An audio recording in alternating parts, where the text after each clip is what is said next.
여러분 반갑습니다. 로마서 강의 세 번째 시간입니다. 우리 기도하고 시작하겠습니다. 거룩하시고 자비로우신 하나님, 우리의 삶을 인도해 주시고 지켜주시니 감사합니다. 우리의 주인 되신 주님을 저희들이 마음으로부터 섬기고 또 사랑하며 주님을 따르기 위하여 저희들이 말씀을 배우고 공부하고자 합니다. 오늘도 저희들 이 로마서 말씀 배울 때에 하나님의 성령으로 저희들을 깨우쳐 주시고 지혜롭게 하시사 말씀의 의미와 뜻을 깨달아 알게 하시며 또한 저희들이 아는 것을 가지고 실천하고 그것이 우리의 믿음이 되고 또 우리의 고백이 될 수 있도록 주님 인도해 주시옵소서. 우리 모든 성경 공부에 참여하는 모든 분들을 건강 가운데 지켜주시고 항상 주의 은혜의 날개 아래 보호하시고 인도해 주시옵소서. 이제 시작합니다. 마치는 시간까지 하나님의 성령이 함께 하실 줄 믿으며 예수 그리스도의 이름으로 간절히 기도합니다. 아멘. 네, 여러분 한 주간 동안 어떻게 잘 지내셨습니까? 날씨가 점점 따뜻해져서 이제 봄이 거의 다 된 것 같습니다. 오늘은 로마서 세 번째 시간이고요. 미리 제가 적어놨습니다만 여러분들 가지고 계신 교재 5번째 페이지에 보면 의전가라는 말이 나오는데요. 그냥 쉽게 얘기해서 imputation, 제가 잘못 적었습니다. P입니다. F가 아니라 imputation of righteousness 이렇게 말하는 건데 무엇이냐면 의가 우리 안에 있는 의가 아니라 우리 바깥의 의가 우리에게 전달되어지는 것, 우리에게 주어지는 것. 그래서 그것이 우리 안에 우리 것이 되고 우리 안에서 역사하는 것. 그것에 대한 이야기입니다. 로마서 3장 21절부터 5장 21절까지의 내용을 볼 텐데요. 여러분 오늘 이 성경 공부의 내용 들어가기 전에 지난주의 것을 간단하게 설명드리자면 우리 모든 사람들은 죄인이다라는 이야기. 그냥 아주 단순합니다. 우리는 모두가 죄인이라는 것이고 그 죄가 우리 안에 있고 그것을 우리가 피할 수 없다라는 것이 사도 바울이 로마 교회에 보내는 그 편지의 내용 속에서 죄에 대한 것, 죄에 관한 것을 이야기하는 것. 그것이 이제 1장 18절부터 3장 20절까지에 나오는 모든 말씀이죠. 그래서 우리가 영생을 얻기 위해서는 우리가 의롭다함을 인정받아야 되는데 우리 모든 사람들은 그것이 유대인이 되었던 헬라인이 되었던 우리는 누구도 하나님 앞에서 의롭다 인정받을 수 없다라는 것이죠. 그것이 죄와 죄에 관한 보편적 죄의 보편성 또는 우리 사람들이 모두 다 죄라는 것을 갖고 있는 그 죄인의 보편성이라고 한다면 오늘은 이제 그러한 모든 사람들이 죄인이기 때문에 의롭다함을 얻을 수 없고 하나님의 의에 이를 수 없었는데 그런데 이제 하나님의 어떤 놀라우신 은혜가 나타나는데 그것이 무엇인지 설명하는 것이 바로 오늘 본문에 오늘 우리가 세 번째 시간에 배울 내용인데요. 여러분 로마서 3장 21절부터 시작됩니다. 근데 오늘 우리 세 번째 시간에 정말 중요한 그 주제되는 내용은 3장 21절부터 마지막 31절까지의 이 모든 내용이 다 나옵니다. 그래서 오늘 성경 공부에 있어서 제일 중요한 것은 앞부분이에요. 3장 21절부터 쭉 설명 나오는 어떻게 하나님의 의가 우리 안에 전가되는지 그래서 그 전가된 의로 우리가 의롭다함을 얻게 되는 그것에 대해서 설명해 놓은 그 부분이 바로 3장 21절부터의 말씀인데 여러분들 오늘은 특별히 앞부분을 좀 집중해서 들으시면 좋을 것 같습니다. 자, 성경을 여러분들 다들 펴시고요. 3장 21절부터 같이 보시면 좋겠습니다. 자, 제가 3장 20절부터 읽을게요. 그러면 조금 더 우리가 이해하기가 쉬울 것 같습니다. 그러므로 율법의 행위로 그의 앞에 의롭다 하심을 얻을 육체가 없나니 율법으로는 죄를 깨달음이라. 이제는 율법 외에 하나님의 한 의가 나타났으니 율법과 선지자에게 증거를 받은 것이라. 자, 여기서 중요한 것은 무엇이냐면 하나님의 한 의가 나타났다는 것입니다. 하나님의 한 의가 나타났는데 이 의라는 것은 이 righteousness 의롭다 할 때 그 의로움인 거고 처음 시간에 말씀드렸지만 아브라함이 하나님 앞에 의롭다 그가 하나님이 내가 너의 자손을 저렇게 땅의 모래와 같이 하늘의 별과 같이 많게 해주겠다라고 하셨을 때 아브라함이 하나님의 말씀을 믿었다라고 나오고 이어서 나오는 말씀이 하나님이 그의 믿음을 의롭게 여기셨다라고 하실 때 그 의, 다 똑같은 단어입니다. 이 의인데 이 하나님의 한 의가 나타나는데 이 의는 21절에 보면 율법 외에라고 되어 있습니다. 율법 외에. 그러니까 뭐냐면 구약에서는 율법으로 의롭다함을 얻어야 되는데 우리가 지난 시간에 배운 거죠. 그런데 율법으로 우리가 의로움에 이를 수가 없는 거예요. 율법으로는. 그래서 율법으로 의로움에 이룰 수 없기 때문에 하나님께서 율법 외에, 율법과 상관없이 율법 외에 하나님의 한 의가 나타났다라는 거예요. 이게 이제 복음인 거죠. 왜냐하면 모든 사람이 의롭다 하심을 얻을 수가 없어요. 왜냐하면 우리 율법으로 우리가 의로움에 이룰 수가 없으니까. 그러면 우리 모든 사람이 죄 가운데 매이고 죄에 매였기 때문에 사망으로 끌려갈 수밖에 없는 게 우리의 상태, 우리의 스테이터스란 말이에요. 그런데 그런 우리의 스테이터스를 사망으로 끌려가고 영원한 죽음으로 끌려가는 우리를 삶으로 바꿔줄 수 있는 의로움에 이르게 할 수 있는 하나님의 율법과 상관없이 율법 외에 다른 방법으로 의로움을 얻을 수 있는 하나님의 한 의가 나타났다라고 그랬는데 이 의에 대해서 이미 선지자와 성경에 뭐라 됐어요? 율법에 나타났다라고 이야기하죠. 그러니까 이미 구약에서 이야기한 것이다라고 합니다. 그러면서 22절입니다.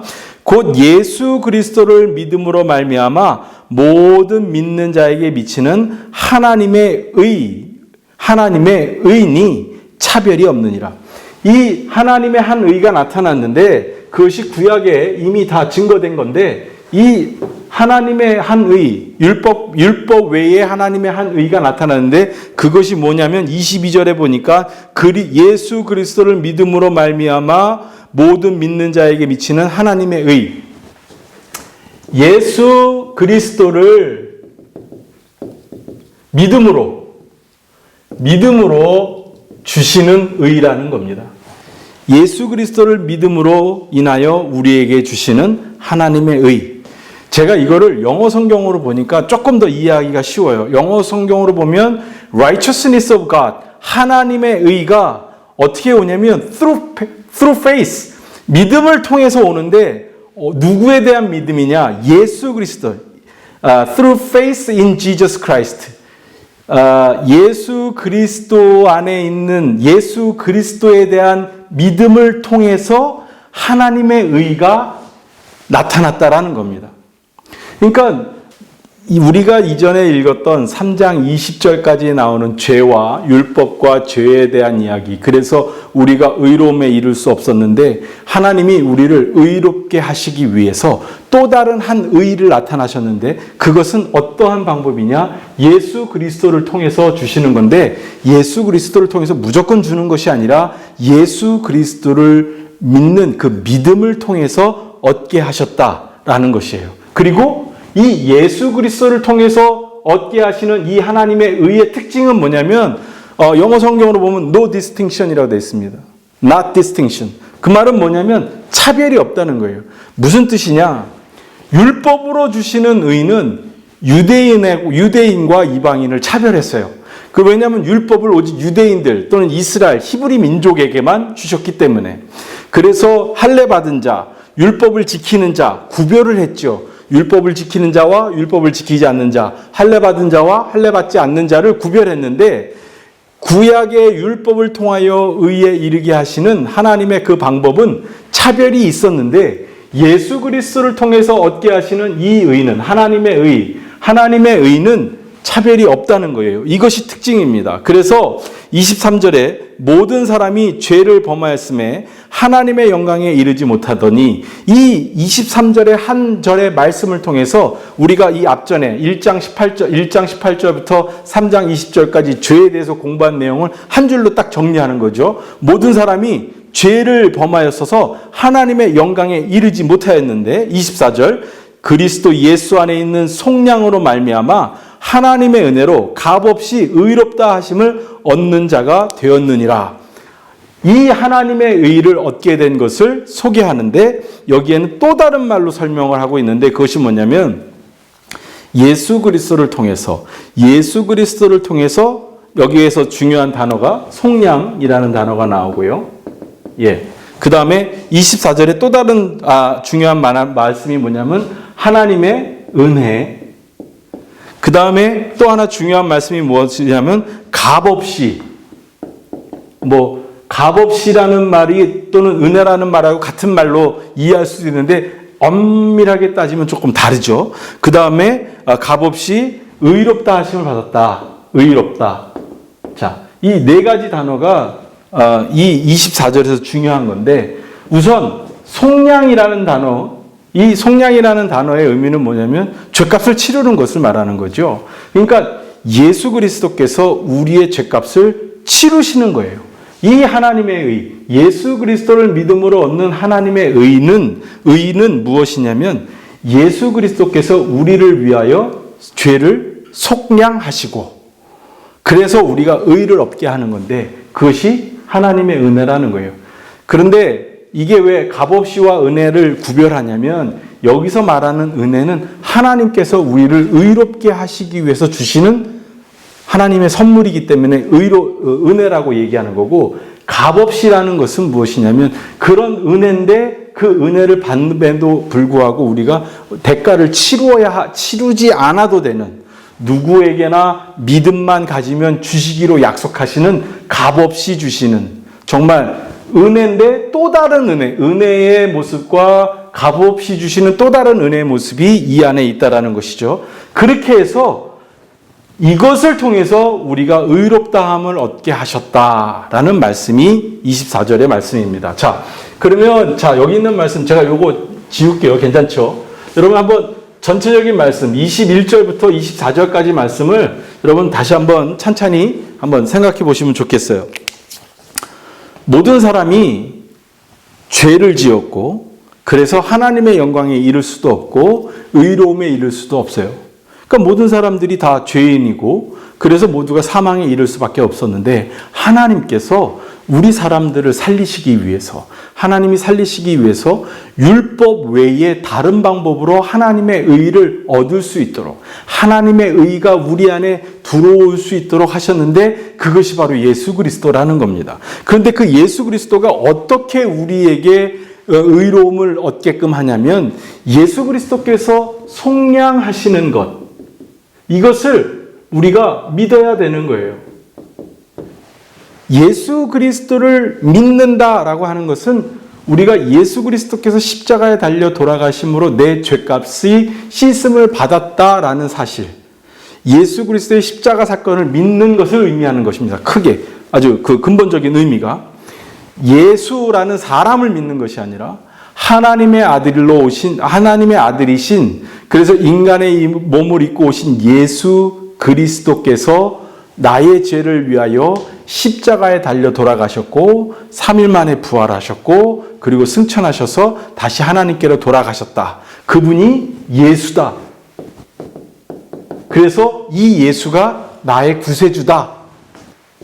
그리스도. 예수 그리스도라고 고백하는 것은 제가 지금 설명드린 하나님의 아들로 이 땅에 오신 예수라는 분이 나를 위해서 십자가에 지셨고 내 죄가 예수가 십자가에 달려 돌아가심으로 내 죄가 씻음을 받았다. 그래서 이 예수가 나의 구원자가 되셨다라는 그 긴 고백을 한마디로 하자면 예수 그리스도가 되는 거예요. 그러니까 예수 그리스도를 믿는다라는 것은 예수님을 통해서 내가 속량함을 받았다라는 것을 의미하는 거죠. 이 속량함을 받을 수 있는 이러한 시스템을 하나님이 은혜의 선물, 은혜로 주셨다는 거예요. 그러니까 우리를 구원하시기 위한 하나님의 은혜라는 것이죠.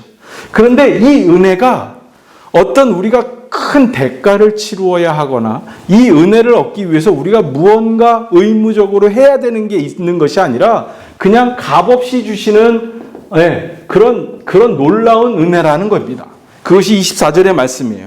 그래서 이것을 통해서 우리가 의롭게 여김을 받을 수 있다라는 것이 이 3장 21절부터 24절까지의 말씀입니다. 자, 그럼 25절 가서 볼게요. 이 예수를 하나님이 그의 피로써 믿음으로 말미암는 화목제물로 세우셨으니 이는 하나님께서 길이 참으시는 중에 전에 지은 죄를 간과하심으로 자기의 의로우심을 나타내려 하심이니 26절 곧 이때에 자기의 의로우심을 나타내사 자기도 의로우시며 또한 예수 믿는 자를 의롭다 하려 하심이라. 이것은 지금 25절, 26절의 말씀은 예수 그리스도께서의 예수 그리스도께서 십자가에서 흘리시는 보혈의 피와 이 예수 그리스도께서 의로우신 분이기 때문에 죄가 없으신 분이기 때문에 다른 사람들의 죄를 속량하실 수 있고 그래서 그렇게 하나님이 의로우신 분, 죄가 없으신 하나님이 의로우신 분이고 예수 그리스도가 의로우신 분이기 때문에 다른 사람의 죄를 감당할 수 있고 이 예수님께 내 죄를 감당시켰기 때문에 나도 의로움을 받을 수 있다라는 그런 그냥 설명인데 조금 말이 어렵게 되어 있습니다. 아주 가볍게 단순하게 아주 심플하게 설명을 드린다고 한다면 하나님도 의로우신 분이고 예수님도 의로우신 분이라는 거예요. 우리는 의롭지 못하지만 그런데 하나님이 의로우시고 예수님이 의로우신데 이 예수님이 십자가에서 피를 흘리셔서 화목제물이 되심으로써 나와 하나님 사이에 죄로 막힌 것이 열려지면서 우리도 의로움을 얻게 되었다라는 것을 이런 말로 설명하고 있는 것입니다. 그래서 27절 계속해서 볼게요. 그런즉 자랑할 데가 어디 있느냐? 있을 수 없느니라. 무슨 법으로냐? 행위로냐? 아니라 오직 믿음의 법으로이니라. 그러므로 사람이 의롭다 하심을 얻는 것은 율법의 행위에 있지 않고 믿음으로 되는 줄을 우리가 인정하노라. 자, 27절, 28절 말씀인데요. 여러분, 이 27절, 28절 말씀 무슨 말씀인지 금방 이해되시죠? 예. 우리가 하나님께 의롭다 함을 얻는 것은 우리의 행위로 인한 것이 아닙니다. 오직 믿음의 법. 오늘 여기 이 27절, 28절에서 중요한 단어는 믿음의 법이라는 이 단어일 겁니다. 이 믿음의 법이라는 것은 무엇이냐면 믿기만 하면 내가 예수가 그리스도인 것을 믿기만 하면 이 구원의 은혜를 내게 주시겠다라는 이 약속, 이 센텐스, 이 한 문장에 대한 그 시스템을 말하는 거예요. 그래서 이게 그냥 단순히 하나의 문장이지만 이것이 약속이고 그대로 믿었을 때는 정말 그대로 이루어진다라는 그 믿음의 법을 말하는 겁니다. 그러니까 이 믿음의 법에 의해서 우리가 의롭다함을 얻는 것이니까 이것은 우리의 행위에 의한 것도 아니고 우리의 어떤 노력과 수고에 의한 것이 아니기 때문에 즉 우리 안에 스스로 우리가 노력한 우리 안의 것을 통해서 얻어지는 것이 아니기 때문에 우리가 누구한테 자랑할 것이 아니라는 것이죠. 오직 우리에게 주시는 하나님의 은혜로 말미암는다라는 것입니다. 그래서 이 말씀을 통해서 우리가 이 예수 그리스도의 그 하나님의 의의 전가, 하나님의 의가 나타나고 그 하나님의 의가 우리에게 전달되고 그 하나님의 전달된 의로 인하여 우리가 의롭다움을 얻는 이 모든 과정이 하나님이 정하신 규칙, 믿음의 법의 규칙에 의해서 이루어지는 것이기 때문에 우리는 자랑할 것도 없고 우리는 누구에게 인정받으려고 애쓸 필요도 없다는 게 오직 하나님에 의해서 된다는 것입니다. 29절, 30절, 31절 계속해서 읽겠습니다. 하나님은 다만 유대인의 하나님이시냐 또한 이방인의 하나님은 아니시냐 진실로 이방인의 하나님도 되시느니라. 할례자도 믿음으로 말미암아 또한 무할례자도 믿음으로 말미암아 의롭다 하실 하나님은 한 분이시니라. 그런즉 우리가 믿음으로 말미암아 율법을 파괴하느냐? 그럴 수 없느니라. 도리어 율법을 굳게 세우느니라. 자, 이 말씀은 이제 이 전체적인 내용을 설명하는 건데요. 어떤 부분을 설명하는 거냐면 지난주에도 말씀드렸습니다만은 유대인과 이방인의 이 구별하는 것. 그래서 특히 유대인들이 주장하는 할례 받은 사람, 선택받은 사람, 율법을 받은 사람, 그래서 선민 사상을 가지고 있는 유대인들의 사고, 우리에게 주셨다라는 그 고백. 그런데 하나님은 유대인이라 할지라도 이방인이라 할지라도 이 믿음의 법에 의해서 의로움을 전가해 주시는 것이지 유대인과 이방인을 구별하시지 않는다라는 거예요. 그러니까 이방인도 믿음의 법에 의해서 믿음이 있으면 의롭다 하심을 얻게 될 것이고, 유대인도 이 믿음의 법의 규칙에 따라서 믿음이 있으면 의롭다 하심을 얻게 될 것이다 라는 겁니다. 그러니까 차별이 없다라는 말씀에 대한 부가적인 설명인데, 이 말씀을 사도 바울이 다시 한번 강조해서 이야기하는 것은 아마도 이 로마 교회, 로마에 있는 기독교 공동체의 사람들이 대부분 이방인이었을 것입니다. 유대인이 아니었을 거예요. 그래서 그들에게 어떤 유대인과 이방인의 차이가 있다라는 소리들이 들려지고, 그러면 우리가 예수를 믿지만 우리는 저 유대인하고 다른 것인가? 라는 그런 고민이 생겼을 수도 있습니다. 그러니까 그런 모든 것들에 대해서 사도 바울이 설명을 하는 거죠. 그리고 그러면 이제 그러다 보면 거꾸로 그럼 율법이 필요 없는 거구나 라고 생각할 수 있죠. 왜냐하면 믿음이 강조되니까. 그런데 사도 바울은 율법을 파기하는 것이 아니라 도리어 율법을 굳게 세우는 것이다 라고 이야기를 합니다. 즉 믿음의 법은 율법을 파기하는 것이 아니라 세우는 것이라고 이야기합니다. 왜 그러냐면 율법도 역시 하나님의 의에 이르도록, 그래서 지난주에 제가 말씀을 드렸잖아요. 지켜 따라 행하기만 하면 생명을 얻을 수 있는 것을 주셨다. 에스겔서 제가 지난주에 읽어드렸죠. 여러분들 기억하시죠? 이 율법이라는 것은 그냥 하나님이 주셨는데 이스라엘 백성들이 그거 하라는 대로 지켜 행하기만 하면 생명을 얻을 수 있는 것이에요. 그러니까 뭐냐면 이 율법을 따라 행하면 의롭다함을 얻을 수 있다라는 거예요. 그러니까 하나님의 의에 이를 수 있는 방법이 또한 율법인 거예요. 믿음의 법도 하나님의 의를 얻는 방법이고 율법도 하나님의 의를 얻는 방법이에요.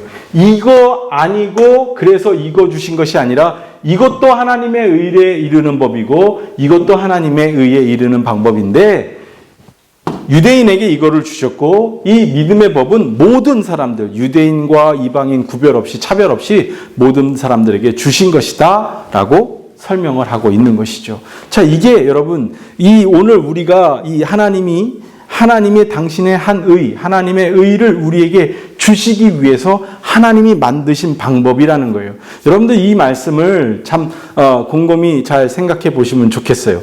예를 들면 이런 겁니다. 예를 들어서 내가 저 멀리 떨어져 있는 내 자녀에게 어떤 소포를 보내려고 그래요. 그런데 소포를 보내는 방법이 여러 가지가 있겠죠. 우선 직접 갖다 주는 방법도 있을 테고요. 아니면 누구 가는 사람 인편에 보낼 수도 있고요.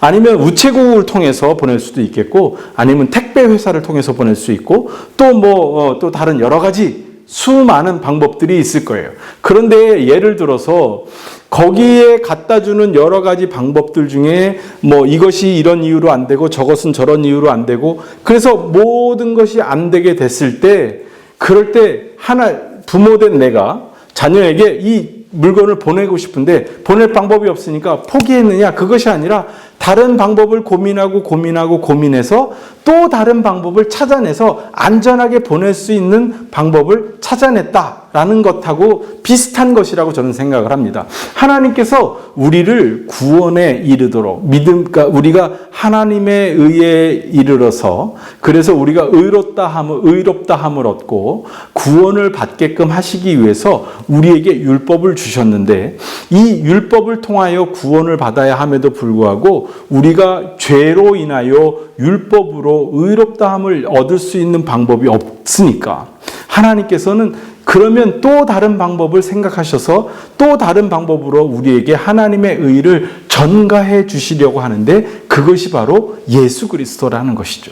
그래서 그 예수 그리스도를 통해서 하나님의 의를 받을 수 있게 해주셨는데, 그 방법은 율법을 통해서 하나님의 의를 얻는 방법과 다르게, 이 방법은 그러니까 예수 그리스도를 통해서 하나님의 의를 받는 방법은 믿음의 법에 의해서 받도록 그렇게 만드셨다라는 거예요. 그리고 이 믿음의 법이라는 것은 아주 간단한 건데 무엇인가 하냐면, 예수를 그리스도로 믿고 고백하기만 하면 값없이 차별 없이 누구에게나 주시는 그 믿음의 법을 통해서 주신다라는 것이죠. 그래서 이것이 정말 놀라운 하나님의 은혜가 된 것입니다. 유대인에게나 헬라인에게나, 미국 사람이나 한국 사람이나 어느 나라 어느 민족 그 누구에게나 똑같은 믿음의 법의 방법에 의해서 예수를 그리스도로 고백하는 모든 사람들에게 하나님의 의가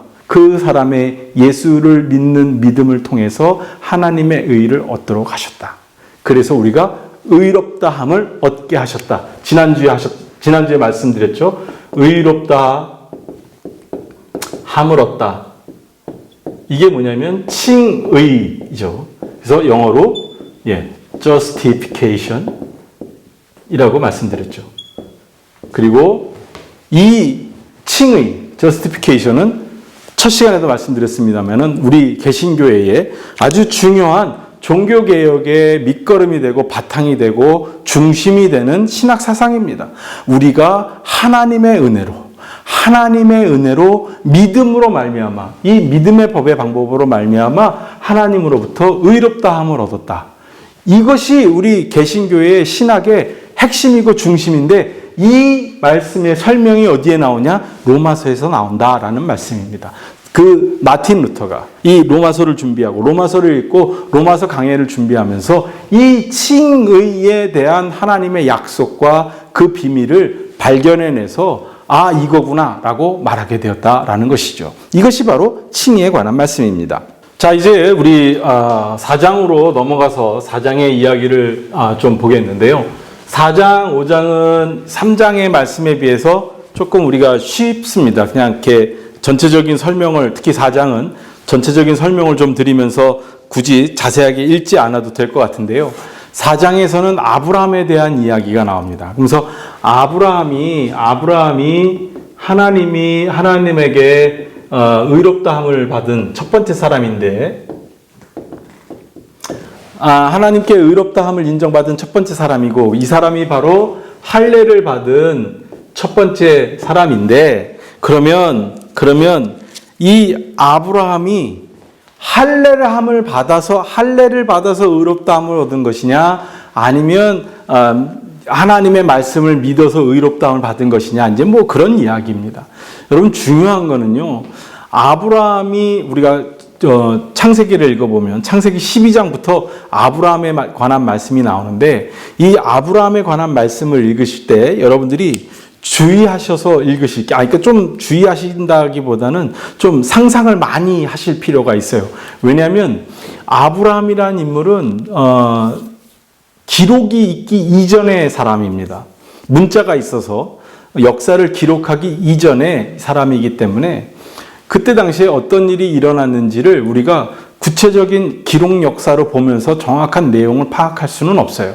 다만 우리가 추측하고 예측하는 건데, 우리가 지금 살고 있는 이 상황이 아니라 우리가 아브라함 시대의 그때 당시의 상황을 최대한 감안해서 아브라함과 그 사라와 그의 가족들이 있었던 일들을 우리가 추측하고 생각하고 하는 수밖에 없어요. 그래서 많이 우리가 상상을 해야 되고, 또 지나친 상상은 또 거꾸로 너무나 많이 넘어갈 수도, 선을 넘을 수도 있어서 좀 조심스러운 부분이 될 수도 있습니다만은, 창세기 12장에 보면 하나님이 아브라함을 부르십니다. 하란에 있을 때. 하란이라는 곳은 당시에 메소포타미아 문명이 크게 활성화된 아주 거대 도시이고, 역사적으로 보면 그 당시에 거기에는 수백만의 사람이 모여 살고 있던 아주 비옥한 땅이고, 아주 굉장히 발전한 도시, 오늘날로 치면 뭐 서울과 같다라고 할까요? 뭐 뉴욕이라고 할까요? 아무튼 많은 사람들이 모여 살고, 거기에는 다른 지역과 비교해서 문화적으로나 문명적으로나 굉장히 발달된 도시가 하란이라는 곳입니다.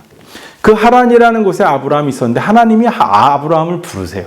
아브라함을 불러서 내가 네게 명하는 곳으로 너는 가라. 그런데 성경을 읽어보면, 창세기 12장에 보면 하나님이 아브라함에게 어디로 가라고 얘기를 안 하세요.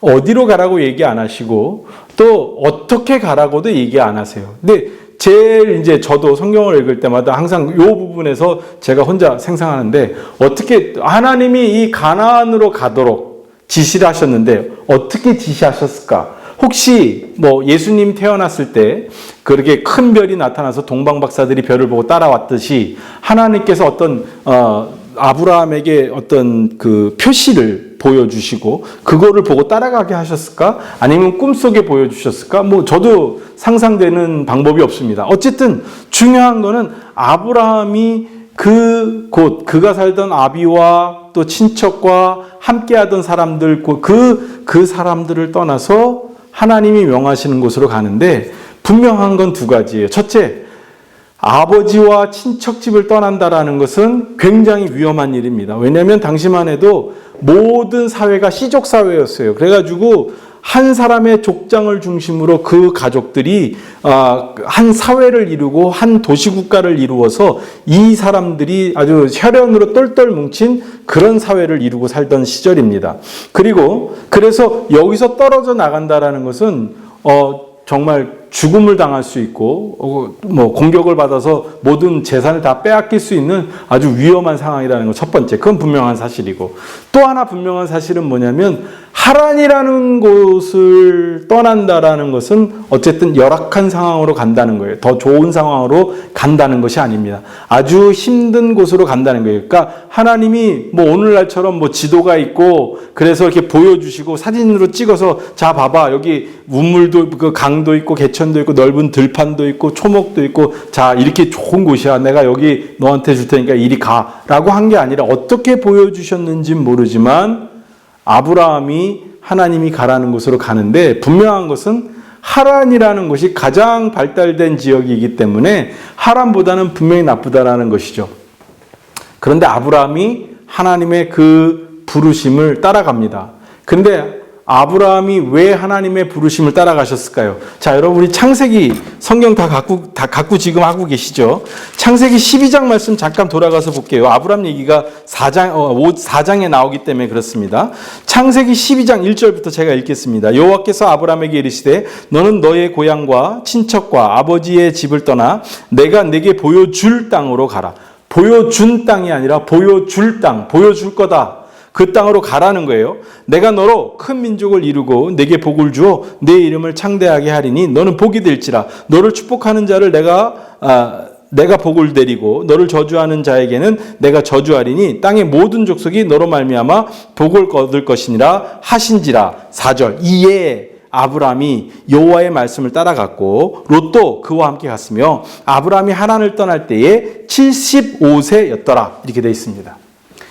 이 말씀만 갖고 추측을 하자면 아브라함이 하나님의 부르심을 받고 그 위험한 결정을 내려서 자기 식구들과 자기에게 해당되는 어떤 그 양떼, 염소떼 이렇게 끌고 그 멀리 가나안까지 출발하게 되는데 그 이유가 뭐냐면 하나님의 약속 때문이었어요. 하나님의 약속인데 하나님의 약속이 뭐냐면 2절에 나와요. 내가 너로 큰 민족을 이루게 하리라. 내가 네게 복을 주어 내 이름을 창대하게 할 것이다. 너가 복이 되게 할 것이다. 라고 하신 그 말씀. 그러면서 너를 축복하는 자에게는 내가 복을 주고 너를 저주하는 자에게는 내가 저주할 것이다. 너로 인하여 많은 사람들이 복을 얻을 것이다. 라고 하신 이 말씀을 듣고 아브라함이 결심을 해서 그 위험한 결정을 하고 모험을 하게 되는 그겁니다. 이것이 바로 아브라함이 하나님의 부르심을 받고 그 하란을 떠나서 가나안 땅까지 가게 되는 그 장면의 상황이에요. 그러니까 어떻게 보면 아브라함이라는 사람은 좀 뭐랄까요? 굉장히 모험심도 강하고 두려움도 별로 없고 그리고 어떤 결단력도 있고 한 그런 사람인 것 같아요. 소심하거나 두려움이 많거나 뭐 욕심은 있지만 겁이 많은 사람들은 하나님 다 좋은데 제가 아버지 집을 떠난다는 건 두려워서 못할 것 같습니다. 저는 안 될 것 같습니다. 아마 그랬을지 모르겠어요. 그런데 아브라함은 하나님께서 내가 너가 큰 민족을 이루게 하고 내가 너를 복을 주겠다라는 그 약속만 듣고 어느 곳이 될지 모르지만 그곳은 분명히 하란보다는 나쁜 곳이고, 그리고 아버지와 친처집을 떠났기 때문에 위험한 곳이 될 것임을 알면서도 하나님의 그 약속을 믿고 떠난 사람이기 때문에 아브라함이라는 사람은 굉장히 리더십과 용기와 결단력과 추진력이 뛰어난 사람이고, 어떤 이 모험심과 어떤 위험에 대한 이 두려움이 별로 없는 그런 캐릭터의 사람이라고 추측할 수 있습니다. 어쨌든 이렇게 해서 아브라함이 하나님의 명령을 받고 가나안까지 가게 되는데요. 여기 뭐라고 되어 있냐면 하란을 떠날 때 75세라고 되어 있어요. 그리고 우리가 아는 것처럼 아브라함이 하나님의 약속의 아들 이삭을 얻을 때가 100세입니다. 그죠? 그러면 무려 25년이라는 세월 동안 아브라함은 하나님의 약속을 기대하면서 기다리고 있었어요. 그 사이에 어떤 일이 벌어지냐면 자식을 못 낳으니까 종 중에 똑똑한 아이를 입양을 합니다. 하나님이 아니라고 그래요. 그 다음에는 사라의 여종으로부터 이스마엘을 낳습니다. 근데 걔도 아니라고 그래요. 그러니까 이 25년이라는 시간 동안 아브라함은 하나님의 약속을 믿고 여기까지 왔는데 하나님은 구체적인 약속의 내용을 실천하는 것을 보여주지 않습니다. 그럼에도 불구하고 아브라함이 하나님 앞에 의롭다 인정받는 장면이 나오는데, 자, 창세기 15장을 보십시오. 창세기 15장에 보면 아브라함이 자식이 없으니까 다메섹에서 데리고 온 엘리에셀이라는 어린 소년을 입양하여서 그 아이를 자녀로 삼으려고 합니다. 보십시오. 15장 1절부터 제가 읽겠습니다. 이후에 여호와의 말씀이 환상 중에 아브라함에게 임하여 이르시되 아브라함아 두려워하지 말라. 나는 네 방패요 너의 지극히 큰 상급이니라. 아브라함이 이르시되 주 여호와여 무엇을 내게 주시려 하나이까? 나는 자식이 없사오니 나의 상속자는 이 다메섹 사람 엘리에셀이니이다.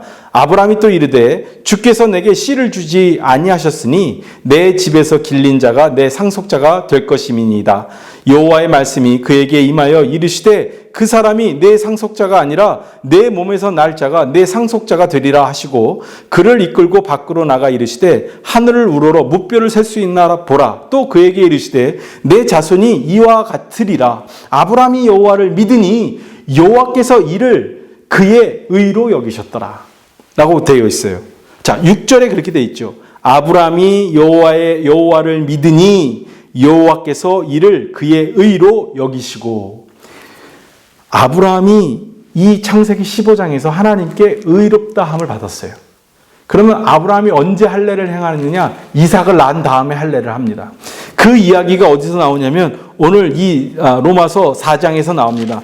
로마서 4장에서 이 아브라함이 언제 할례를 받았느냐, 할례를 의롭다함을 받고 할례를 받았느냐, 할례를 받기 전에 의롭다함을 받았느냐, 뭐 이제 이런 얘기가 나온 거예요. 그러면서 무엇이냐면 아브라함이 하나님을 믿었기 때문에 의롭다함을 받은 것이지 할례를 받아서 의롭다함을 받은 것이 아니다라는 이야기를 쭉 설명한 것이 4장 1절부터 말씀입니다. 그래서 이 말씀이 쭉 이어지면서 의로운 사람, 하나님의 의로운 사람은 어떤 사람이냐면 아브라함이 믿음으로 하나님 앞에 의롭다함을 얻은 것처럼 아브라함뿐만 아니라 우리도 하나님께 의롭다함을 받는 방법은 그런 믿음으로 의롭다함을 받을 수 있다라는 거예요. 이 말씀을 통해서 우리가 한 가지 생각할 수 있는 것은 뭐냐면 믿음으로 의롭다함을 얻는 것이 새로운 이야기가 아니라는 겁니다. 우리는 흔히 율법으로 해서 안 되니까 그 다음에 믿음으로 의롭게 하는 방법을 새롭게 주신 거라고 생각하지만 사도 바울이 오늘 이 아브라함의 이야기를 통해서 하시는 이야기는 뭐냐면 믿음으로 의롭다함을 입은 사건은 예수 그리스도를 보내주시면서 하나님이 새롭게 열어주신 방법이 아니라 이 방법은 이미 아브라함 때부터 믿음으로 의롭다함을 얻게 하셨다라는 겁니다. 그래서 이 말씀을 오늘 여기에서 기록하고 있어요. 자, 15절 4장 로마서 4장 말씀 볼게요. 4장 19절부터 볼게요. 그가 백세나 되어 자기 몸이 죽은 것 같고 4장 19절입니다. 사라의 태가 죽은 것 같음을 알고도 믿음이 약하여지지 아니하고 믿음이 없어 하나님의 약속을 의심하지 않고 믿음으로 견고하여져서 하나님께 영광을 돌리며 약속하신 그것을 또한 능히 이루실 줄을 확신하였으니 그러므로 그것이 그에게 의로 여겨졌느니라. 그에게 의로 여겨졌다 기록된 것은 아브라함만 위한 것이 아니요 의로 여기심을 받을 우리도 위함이니 곧 예수 우리 주를 죽은 자 가운데서 살리신 이를 믿는 자니라. 예수는 우리가 범죄한 것 때문에 내줌이 되고 또한 우리를 의롭다 하시기 위하여 살아나셨느니라. 제가 지금 말씀드린 내용입니다. 아브라함이 믿음으로 의롭다함을 얻었다라는 것, 우리도 역시 예수가 우리를 위하여 죽으시고 또 부활하셨다라는 것을 믿음으로 우리도 의로움을 얻을 수 있게 하셨다라는 내용을 로마서 4장에서 설명하고 있는 것입니다. 이것이 4장의 이야기죠. 자, 그러면 이제 5장 말씀을 좀 자세하게 한 절 한 절 좀 읽으면서 설명을 좀 드리겠습니다. 자, 그러면 우리가 의롭다함을 받았으니까 이제 우리는 어떻게 해야 되는지 그 말씀에 대해서 간단하게 설명하면서 예수 그리스도의 죽음과 예수 그리스도의 어떤 우리를 구원하시는 예수 그리스도의 십자가 사건에 대한 것을 간단하게 설명하고 있는데 그 말씀을 좀 드리겠습니다. 자, 5장 1절부터 제가 읽겠습니다. 그러므로 우리가 믿음으로 의롭다 하심을 받았으니 우리 주 예수 그리스도로 말미암아 하나님과 화평을 누리자.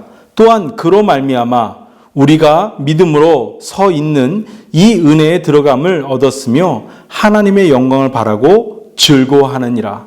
다만 이뿐 아니라 우리가 환난 중에도 즐거워하나니 이는 환난은 인내를, 인내는 연단을, 연단은 소망을 이루는 줄 알미로다. 소망이 우리를 부끄럽게 하지 아니함은 우리에게 주신 성령으로 말미암아 하나님의 사랑이 우리 마음에 부음바 됨이니 우리가 아직 연약할 때에 기약대로 그리스도께서 경건하지 않는 자를 위하여 죽으셨도다. 자, 여기까지 우리 5장 1절부터 6절까지인데요. 이 말씀을 잠깐 설명을 드리면 이렇습니다.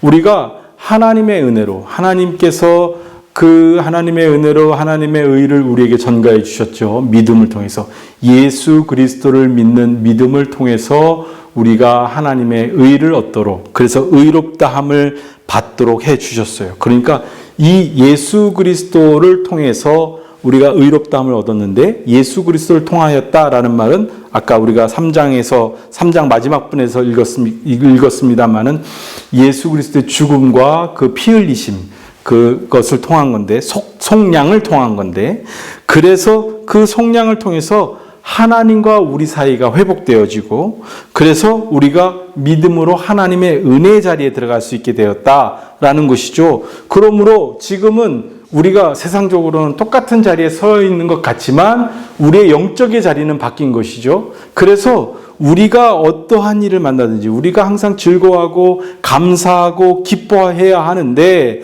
우리가 하나님의 은혜를 누리고 하나님의 어떤 축복을 누려서 기쁘고 즐거운 것뿐만 아니라 우리가 환난 중에 있을지라도 우리가 기뻐할 수 있는 것은 이 환난이 환난으로 끝나는 것이 아니라 환난을 겪는 동안에 우리가 인내하게 되고, 인내하면서 우리가 훈련받고 연단받게 되고, 그 인내와 훈련과 연단을 통해서 우리가 소망을 갖게 되는데, 이 소망이라는 것은 그냥 우리에게 오는 것이 아니라 우리가 하나님께로부터 의롭다함을 받았기 때문에 하나님의 의가 우리 안에 있어서 우리가 환난을 당하지만 이것이 우리를 곧그러뜨리지 못하고 우리를 죽음에 이르게 하지 못하고 우리를 이 환난이 덮치지 못한다는 것을 알기 때문에 하나님의 은혜로 우리가 이것으로부터 이길 수 있고 벗어날 수 있다라는, 그래서 인내하고 훈련받고 연단받는 그 모든 과정을 통하면서도 결국엔 하나님이 나를 구원하실 것이라는 그 소망을 갖게 한다라는 것이죠.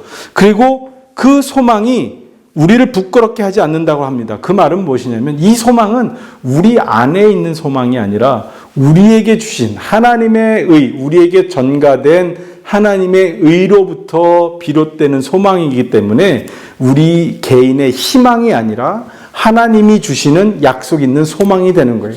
그래서 그 소망이 이루어질 수 있도록 성령께서 우리의 마음에 부어주셔서 그 소망으로 견디게 하신다는 겁니다. 그래서 하나님의 은혜가 그리스도 예수를 통해서 주시는 놀라운 능력이 나타난다라는 것이 5장 1절부터 6절까지의 말씀이면서 이제 그 능력이 나타나게 되는 과정에 대한 이야기를 하는데 예수 그리스도의 십자가의 죽으심에 대한 이야기입니다.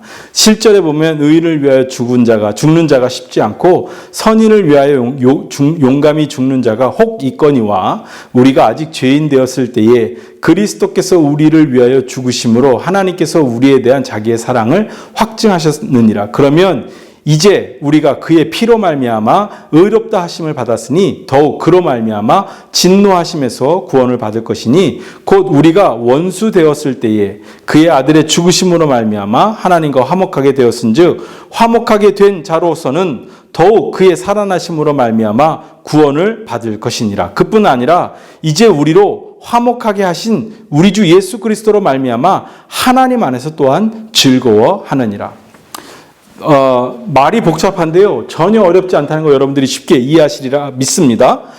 예수 그리스도의 화목 제물이 되심. 그래서 예수 그리스도의 화목 제물을 통해서 하나님과 우리가 하나가 되었다는 거예요. 그래서 하나님과 우리가 화목하게 되고 하나님과 우리가 하나 되었기 때문에 우리가 누릴 수 있는 하나님의 약속과 은혜가 있다라는 거예요. 쉽게 말하면. 그래서 우리가 어떠한 상황에 처한다 할지라도 우리가 진노함에 있을지라도 우리가 어떤 곤란하고 아주 힘든 상황에 있다고 할지라도 우리가 구원받을 것을 알고 왜? 예수 그리스도의 십자가 사건, 예수 그리스도의 화목제물로서 십자가에 달려 돌아가시는 그 피 흘리심을 통해서 하나님과 우리가 하나 됐기 때문에 곤란이 또는 곤고가 또는 환난과 기근과 어떤 억압과 이런 모든 것들이 우리를 이기지 못하고 하나님이 우리를 구원하실 것이라는 그것을 우리가 확신할 수 있다라는 것이고요. 더더군다나 예수 그리스도께서 그렇게 십자가에 달려 죽으신 걸로 끝나는 것이 아니라 부활하셨기 때문에 예수께서 부활하셨기 때문에 우리는 모든 고난 중에서도 심지어 죽음을 맞이하면서도 죽음을 이길 수 있다라는 확신을 우리가 가질 수 있기 때문에 우리는 즐거워할 수 있다라는 것입니다. 결국엔 예수 그리스도의 십자가 사건 그리고 하나님께서 예수 그리스도를 통해서 우리에게 베풀어 주시는 하나님의 놀라우신 사랑과 은혜 그것은 단순히 어떤 육체적인 물리적인 고통 어떤 세상적인 어려움 이것이 아니라 근본적으로 우리의 생명을 영원히 살 수 있도록 헤어주시는 우리를 영원토록 구원해 주시는 하나님의 놀라운 능력으로 나타나시고 그것이 우리로 하여금 그 어떤 것도 우리를 이기지 못하도록 해주시는 하나님의 놀라운 약속으로 우리 안에 있어지기 때문에 우리는 예수 그리스도 안에서 하나님의 은혜로 말미암아 늘 기뻐할 수 있게 된다. 그것이 바로 하나님의 의, 예수 그리스도를 믿음으로 말미암아 얻게 된 하나님의 의, 그것이 우리 안에 들어와서 우리가 의롭게 됨을 얻음으로 말미암아 우리가 지금 얻게 된 그런 것이다라는 것을 이야기하는 거예요. 그래서 우리의 일상이 괴로울 필요가 없다는 거예요. 우리가 힘들어하고 괴로워하고 낙심할 필요가 없다는 거예요. 어떤 상황에서도 심지어 우리가 아주 그 진노의 상황에 처했다 할지라도 하나님이 우리를 구원하실 것을 알기에 기뻐하고 즐거워해라 라는 그 얘기를 사도 바울이 하고 있는 것입니다. 그러면서 이 예수 그리스도의 죽음에 대한 예수 그리스도의 십자가 사건에 대한 이야기를 하는데 이 예수 그리스도의 십자가의 사건을 무엇을 가지고 설명하냐면 아담의 이야기를 가지고 설명을 합니다. 여러분 아담의 한 사람의 범죄함으로 인하여 죄가 인류 사회 속으로 들어왔죠. 우리 모두가 다 죄의 원형을 가지고 살게 되었습니다. 이것을 설명하는 게 굉장히 어려울 수도 있고 쉬울 수도 있어요. 그런데 분명한 것은 아담의 원죄로 인하여 모든 사람들이 죄의 원죄의 그 원형을 가지고 태어납니다. 조금 더 쉽게 설명을 드리자면, 이렇게 설명을 드리면 조금 쉬울지 모르겠어요. 뭐냐면 아담이 지은 죄, 첫 번째 원죄로 인하여 아담 안에 있는 하나님의 형상이 깨졌습니다. 하나님의 형상이 깨지고 그것이 복구가 되어지지가 않았어요. 그리고 그 이후에 아담으로부터 태어나는 모든 사람들이 그 하나님의 형상이 깨어진 상태로 유지되는 거예요. 그 상태로 계속 태어나는 거예요. 마치 DNA가 변화되면 그 변화된 DNA로 계속 유전되는 것처럼, 그렇게 죄가 사람에게서 사람에게로 유전처럼 이어지는 겁니다. 그래서 아담 한 사람의 죄로 인하여 온 인류가 죄에 매이고 죄에 끌려가고 사망에 끌려가게 된 것처럼, 예수 그리스도 한 사람의 십자가 사건으로 인하여 모든 사람들이 구원을 받을 수 있게 되었다. 이것이 12절부터 21절까지의 말씀입니다. 여러분, 예전에 제가 그런 질문을 받은 적이 있어요. 도대체 예수님이 얼마나 대단하신 분이길래 예수님 당시 사람들 뿐만 아니라 수백 년, 수천 년이 지난 오늘까지도 모든 사람들의 죄를 어떻게 예수님 혼자 다 감당하느냐. 그 죄의 양이 얼마나 많은데 라고 말을 합니다. 그런데 그것에 대한 설명이 바로 이 아담의 오늘 로마서 5장에서 하는 아담과 예수 그리스도를 비교하면서 하는 그 말씀입니다. 17절에 보면 한 사람의 범죄로 말미암아 사망이 그 한 사람을 통하여 왕노릇하였은즉 더욱 은혜와 그 의의 선물을 넘치게 받는 자들은 한 분 예수 그리스도를 통하여 생명 안에서 왕노릇하리로다. 그런즉 한 범죄로 많은 사람이 정죄에 이른 것 같이 한 의로운 행위로 말미암아 많은 사람이 의롭다 하심을 받아 생명에 이르렀느니라. 한 사람이 순종하지 아니함으로 많은 사람이 죄인이 된 것 같이 한 사람이 순종하심으로 많은 사람이 의인이 되리라. 이것이 바로 하나님의 방법이라는 것입니다. 하나님의 방법, 사람의 방법이 아니라 하나님의 방법입니다. 하나님의 방법은 무엇이냐?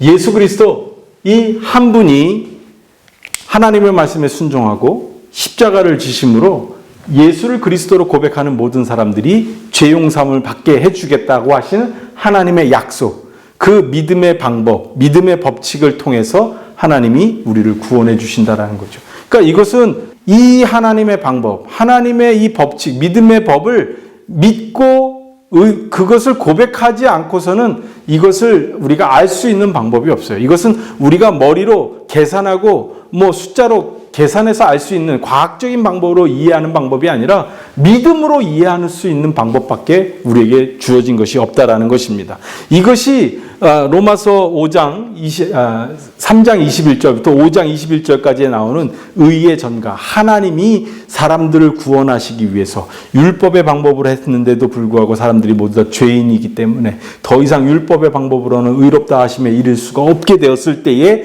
하나님이 다시 한번 사람들을 의롭게 하시기 위해서 율법이 아닌 방법으로 하나님의 의를 얻게 하시기 위해서 보여주신 믿음의 법을 통한 하나님의 의를 얻게 하는 방법, 그것에 대한 내용이고 그것에 대한 설명이 바로 3장 21절부터 5장 21절까지의 말씀이에요. 그러니까 이야기의 흐름을 여러분들 이해하시겠죠?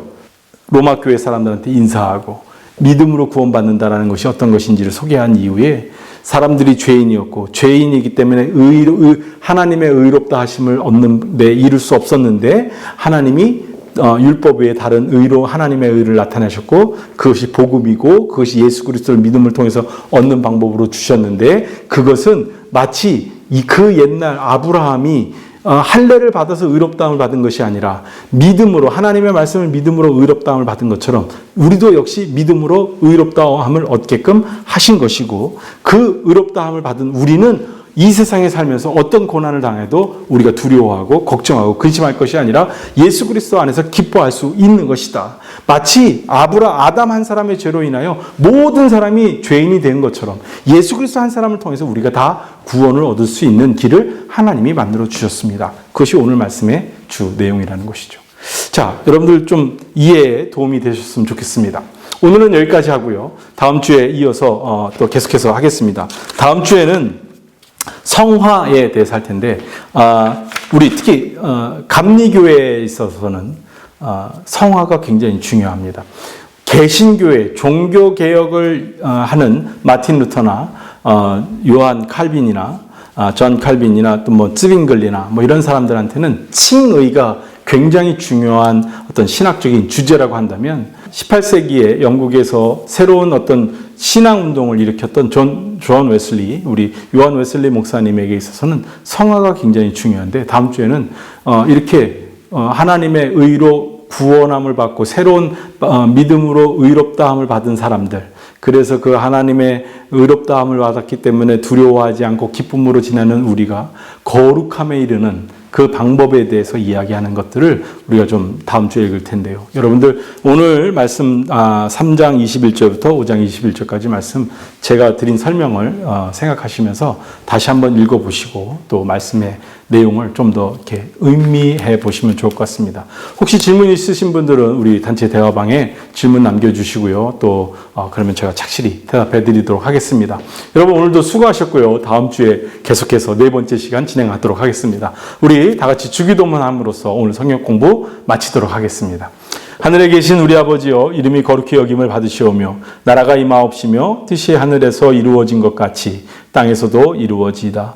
오늘 우리에게 일용할 양식을 주옵시고 우리가 우리에게 죄 지은 자를 사하여 준 것 같이 우리의 죄를 사하여 주옵시고 우리를 시험에 들게 하지 마옵시고 다만 악에서 구하옵소서. 나라와 권세와 영광이 아버지께 영원히 있사옵나이다. 아멘.